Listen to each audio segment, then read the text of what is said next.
주님께서 모세에게 말씀하셨다. 너는 이스라엘 자손의 모든 아들을 대신 레위 사람을 구별하여 세우고 이스라엘 자손의 가축 맏배 대신 레위 가축 맏배를 구별하여 세우라. 레위 사람은 나의 몫이다. 나는 주다. 아멘. 오늘 본문 말씀은 하나님께서 레위인들로 하여금 이스라엘의 남자 중에서 맏아들이 해야 할 일을 대신하게 하는 그런 명령을 지금 모세에게 말씀하고 계신 내용입니다. 즉 이스라엘의 맏아들이 원래 해야 될 일이 있는데 그 일을 이스라엘 맏아들이 하는 것이 아니라 레위 사람들이 대신한다라고 하는 이야기이지요. 레위 사람들은 이스라엘의 맏아들의 대체물이 되는 것이죠. 원래는 이스라엘의 장자들, 맏아들들이 해야 됐는 일인데 레위 사람들이 그것을 대신받아서 하는 일을 지금 그런 제도를 지금 하나님께서 명령하고 계신다라고 하는 것이죠. 이것을 하나님께서 얼마나 아주 치밀하게 말씀하시냐면 한 명 한 명 지금 이스라엘의 맏아들의 수를 다 계산을 하시고 또 레위인의 숫자를 다 계산을 하셔서 1:1 대응이 이루어질 수 있도록 하나님께서 계획을 하십니다. 민수기 3장 내용을 다른 부분들을 살펴보면 이 44절, 45절과 관련된 그 전후 내용을 살펴보면 레위 사람들의 숫자를 세라고 하나님께서 하시죠. 레위 사람 중에서 한 달 이상 된 남자 사람들의 수를 세라고 하십니다.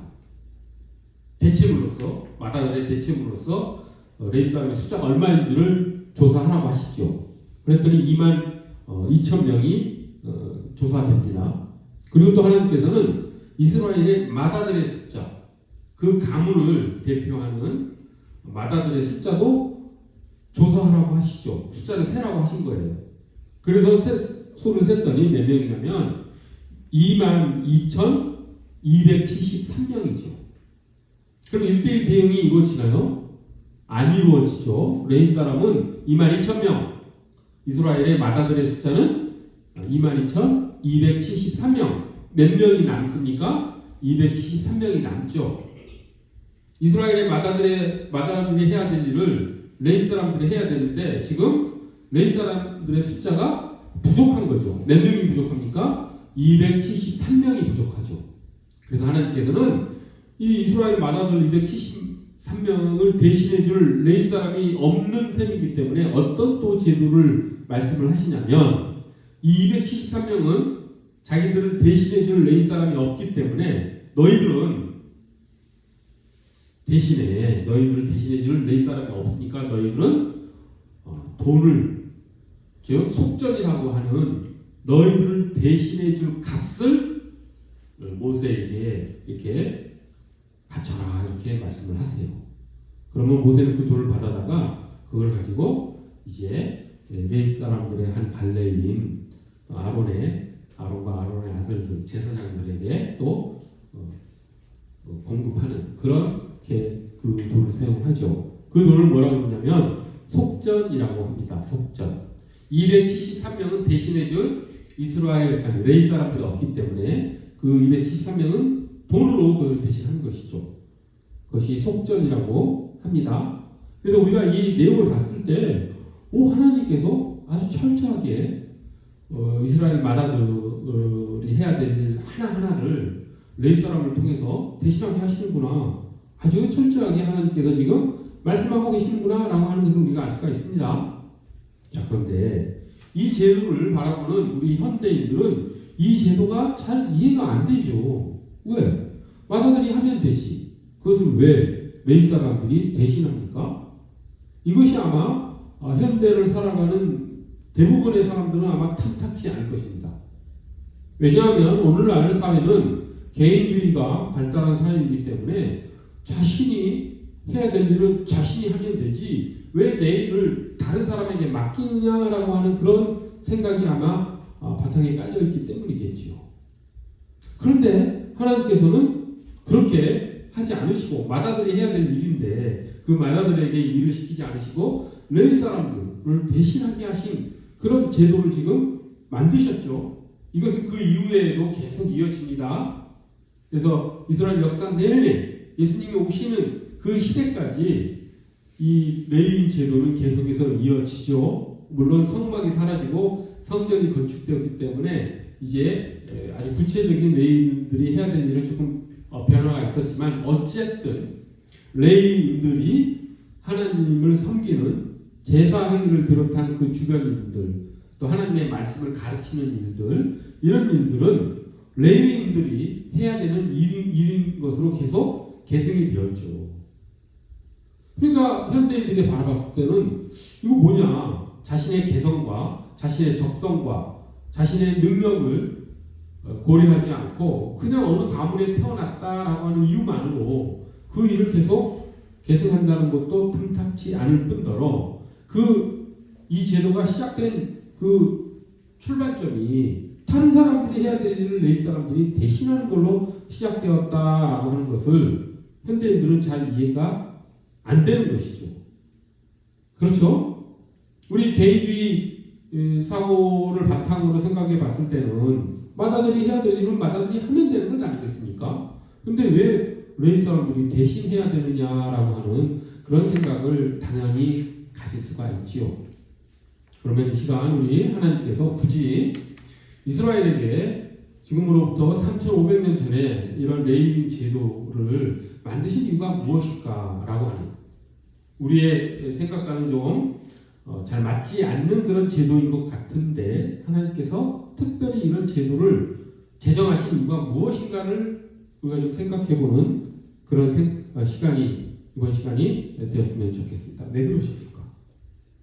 하나님께서는 구약 시대나 또 오늘날 우리에게 전해주시는 여러 가지 말씀들은 그 깊이 속으로 들어가면은 정말 풍성한 하나님의 은혜와 사랑이 담겨 있다는 것을 우리가 깨달으며 살아가죠. 그와 마찬가지로 이 레위인들이 이스라엘 맏아들을 대신하게 하는 이 제도에는 하나님의 깊은 뜻이 들어가 있습니다.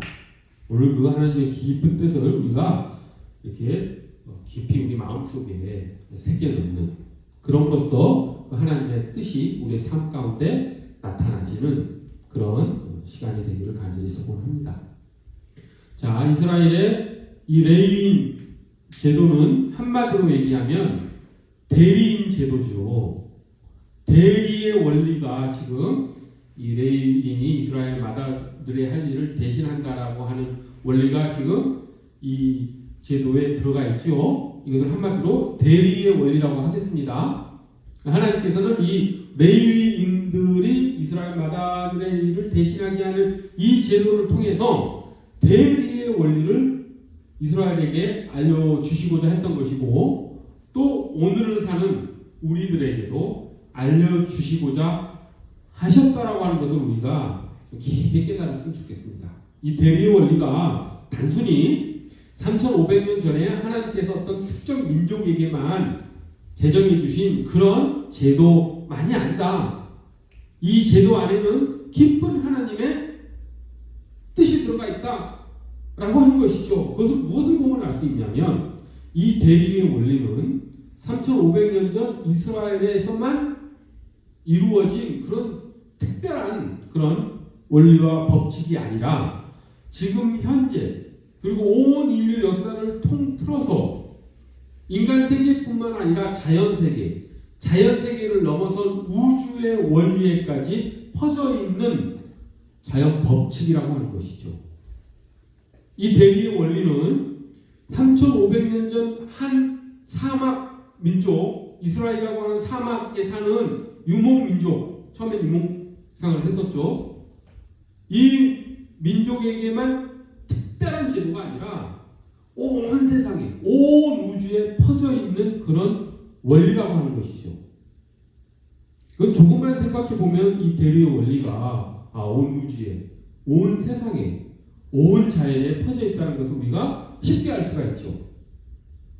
그건 어떻게 알 수 있냐면 그 어떤 존재도 무생물이랄지라도 생명이 없는 존재라고 할지라도 이 우주에 있는 모든 존재들은 스스로 독립해서 스스로 만족하며 존재할 수가 없다라고 하는 것을 우리가 금방 알 수 있지 않습니까? 생각을 해보십시오. 지구만 하더라도 달이 없으면 어떻게 될 것 같습니까? 달이 만약에 사라져버리면 이 지구는 죽음의 별로 변하게 되지요. 달이 지구를 당겨내는 그 힘에 의해서 조수 간만의 밀물과 썰물이 생기고 여러 가지 지구의 어떤 생태계에 영향을 끼치기 때문에 달이 우리 지구를 살게 하는 그런 역할을 하고 있죠. 더 쉽게 얘기하면 태양이 없다라고 생각해 보십시오. 지구는 그냥 사라지고 마는 별에 불과한 것이죠. 이처럼 하늘에 떠 있는 별들도 별 그 자체만으로 스스로 자충족하면서 살 수 있는 별은, 존재할 수 있는 별은 하나도 없죠. 우주의 운행 원리가 이처럼 다른 것에 의지하며 살아갈 수밖에 없는 그런 원리가 적용되고 있다고 하는 것입니다. 동식물의 세계를 보면은 더하죠. 동식물들 중에서 자기 스스로 먹고 생존할 수 있는 그런 존재가 어디에 있겠습니까? 아무도 없죠. 이런 생각을 옛날에 해본 적이 있었습니다. 모기가 우리를 참 귀찮게 하죠. 괴롭게 하고. 제가 아는 아는 어떤 분은 그 모기 때문에 잠을 여름밤 낮을 잘 못 이루는 그런 사람이 있습니다. 그러면은 인류는 그 모기를, 그렇게 우리 인간을 귀찮게 하는 그 모기를 제거해 버릴 수 없을까요? 있다고 합니다. 모기를 완전히 없애버릴 수 있는 방법이 없는 게 아니라 현대 과학, 생물학 기술로 얼마든지 없앨 수 있다고 합니다. 어떻게 없애냐면 모기를 유전자 조작을 해서 전부 다 수컷으로만 태어나게 해버리는 그런 어떤 약을 자연에 뿌려버리면 모기가 암컷만 물기 때문에, 그리고 수컷만 이제 태어나다 보면 나중에는 멸종하겠죠. 얼마든지 그렇게 할 수 있는 방법이 있다고 합니다. 그런데 과연 그렇게 했을 때, 모기를 이 지구상에서 싹 없애버렸을 때 지구 생태계가 어떻게 될까를 조금이라도 한 번 더 생각을 해보면 그 일을 단행할 수가 없죠. 모기를 먹고 사는 다른 수많은 곤충들이 어떻게 될지 모르기 때문에 그 일을 할 수가 없는 것이죠. 아무리 인간을 귀찮게 하는 해충인 것 같은 모기라고 할지라도 함부로 없앴다가 이 자연 생태계에 무슨 일이 벌어질지 알 수 없기 때문에 그 일을 행하지 않는 것이죠. 이처럼 자연 세계는 우리가 조금만 생각해 들어가더라도 혼자 독립해서 스스로의 힘으로 살아갈 수 있는 존재는 아무것도 없다라고 하는 것을 우리가 깨달을 수가 있습니다. 이것은 별들의 세계, 또 자연의 동식물의 세계뿐만 아니라 또 우리 인간의 삶도 마찬가지죠. 인간만큼 다른 사람의 도움에 의존해서 살아갈 수밖에 없는 존재가 어디 있습니까? 모든 동물 중에서 태어나서 부모의 도움을 받는 기간이 가장 긴 동물이 누구입니까? 바로 인간이지요.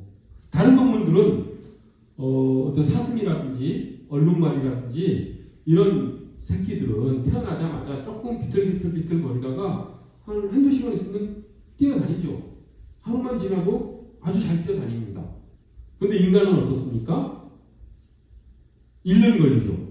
스스로 걸을 수 있는, 달리지도 못하고 그저 조금 걸을 수 있는 데 걸리는 시간이 대략 한 1년 전후하죠. 그 정도로 사람들은 자기가 사는 그 생존을, 어떻게 보면 생명을 타인에게 의존하며 살아갈 수밖에 없는 존재라고 하는 것이죠. 모든 동물 중에서 그 의존성이 가장 큰 게 인간이라고 하는 것이죠. 아무리 나쁜 엄마라 할지라도 모든 엄마가 다 훌륭할 수는 없죠. 나쁜 엄마도 간혹 있죠.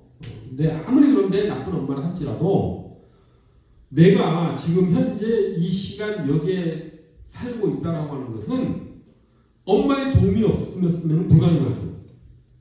만약에 내가 태어났는데 나를 엄마나 다른 어떤 사람이 이제 엄마겠죠, 당연히. 나를 한 24시간 혹은 48시간을 돌보지 않고 그냥 내버려 뒀다라면 우리가 어떻게 됐겠습니까? 살 수 없었겠죠. 그러니까 인간은 태어나자마자 주로 엄마죠. 도움을 받아야만 살아갈 수밖에 없는 그런 존재가 사람 아닙니까? 그 가운데서 우리는 이제 여러 가지를 배우게 되는 거죠. 이처럼 인간의 삶에도 스스로 혼자 힘으로 살아갈 수 있는 그런 존재가 아니구나, 사람이란. 다른 사람에게 의존하며 살 수밖에 없는 존재이구나 라고 하는 것을 우리가 금세 깨달을 수 있습니다. 이것은 비록 어린 아이들뿐만 아니라 성인이 된 사람이라 할지라도 다 적용되는 것이죠. 이건 세상의 이치인 것이죠. 우주의 원리이고 자연세계의 원리이고 인간 세상의 원리인 것이죠. 이거를 바탕으로 여러분 한번 인류 역사를 한번 되돌아봅시다. 이 대리의 원리가 인류 역사에 어떻게 적용되어 왔는지 한번 우리 생각을 인류 역사에다가 한번 대입해 보자라고 하는 것입니다.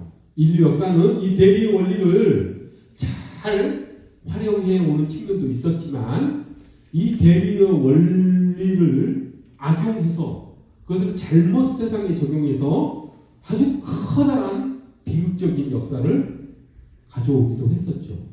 가장 대표적으로 이 대리의 원리를 잘못 적용한 것이 무엇이냐면 바로 노예제도와 같은 것이죠. 노예제도가 무엇입니까? 나의 편안함, 나의 유익을 위해서 다른 사람을 억압하고 다른 사람의 노동력을 착취하는 것이 노예제도이지요. 노예들이 생산해내는 것을 귀족들, 권력을 가진 자들이 뺏어가 버리는 것이 무엇입니까? 그게 노예제도의 본질이죠. 그것은 무엇입니까? 자기의 삶을 다른 사람의 도움을 받아서 살아간다라고 하는 이 인간의 삶의 원리를 정말 잘못 악용한 것이죠.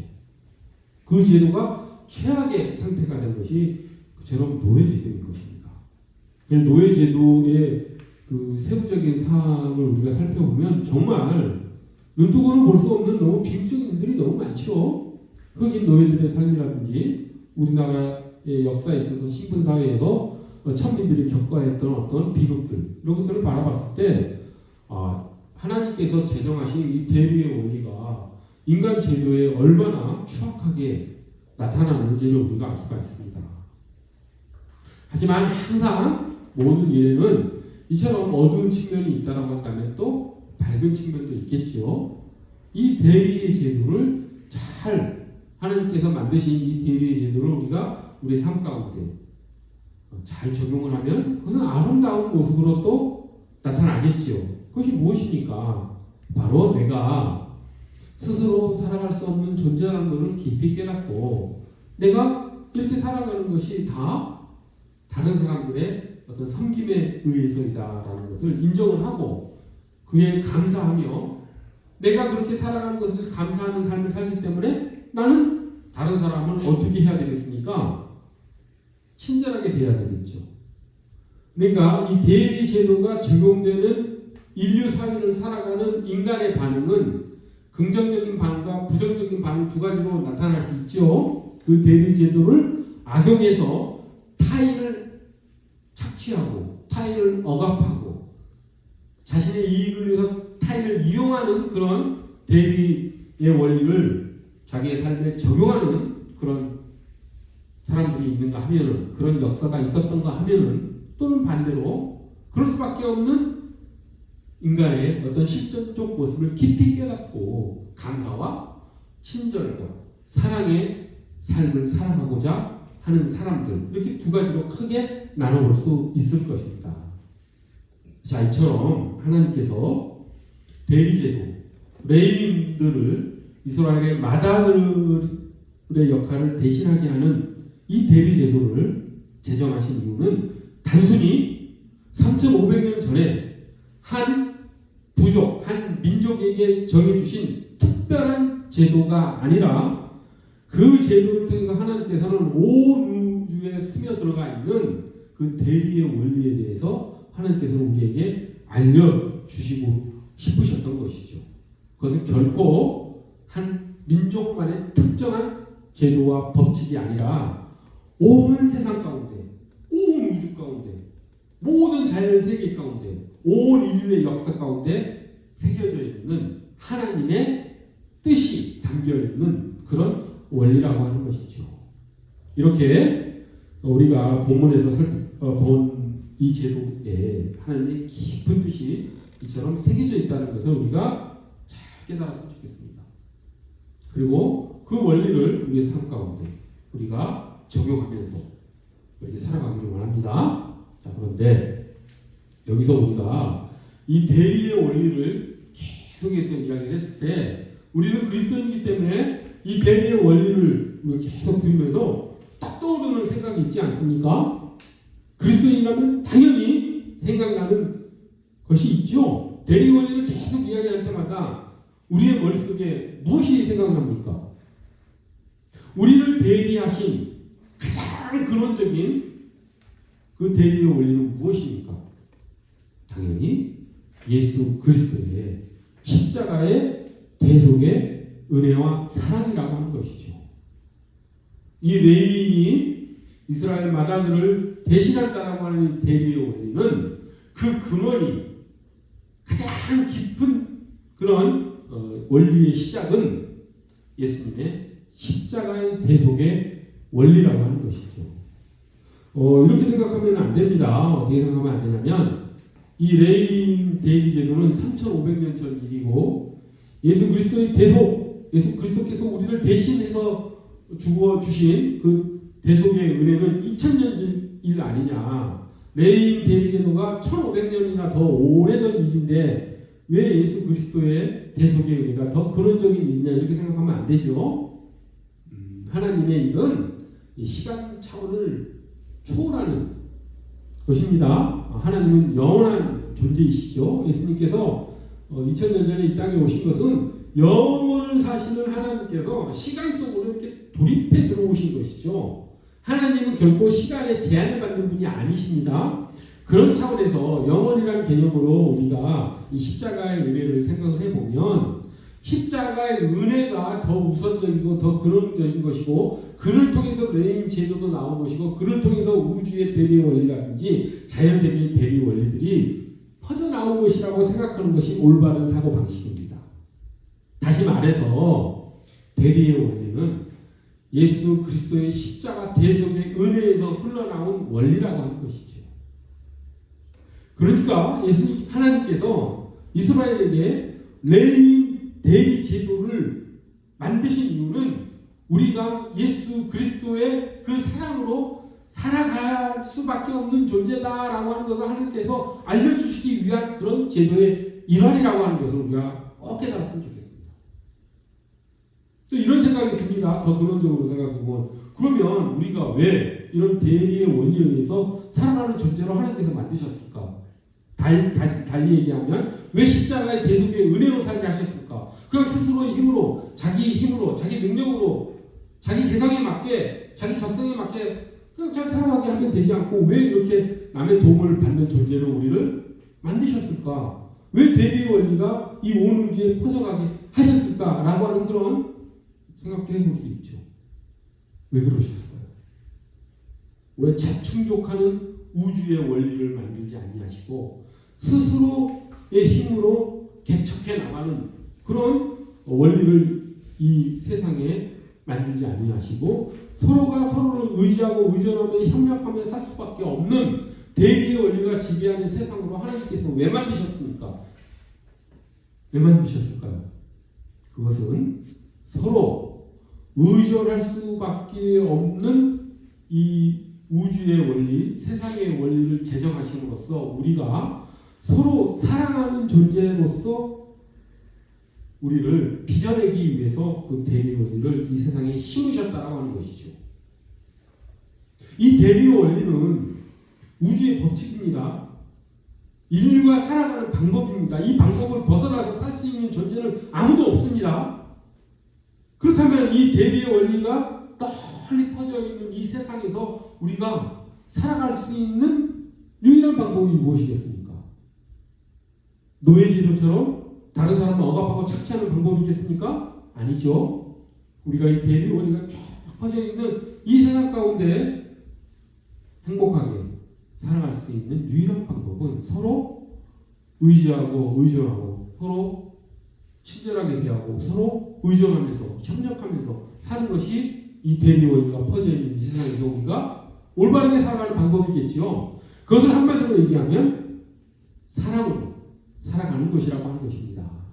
그렇기 때문에 예수 그리스도께서 우리에게 뭐라고 말씀하셨습니까? 가장 큰 계명은 하나님을 사랑하고 이웃을 사랑하며 살라라고 하는 것이 가장 큰 계명이라고 예수 그리스도께서 말씀하신 것이죠. 이처럼 하나님의 말씀은 이처럼 사랑으로 서로 연결될 수 있는 것이죠. 오늘 우리가 본문을 레위인의 대리 제도를 통해서 어디까지 이것을 연결될 수 있었습니까? 사랑이라고 하는 것. 하나님의 사랑이라고 하는 것이 이 레위인의 대리 제도에 박혀 있다.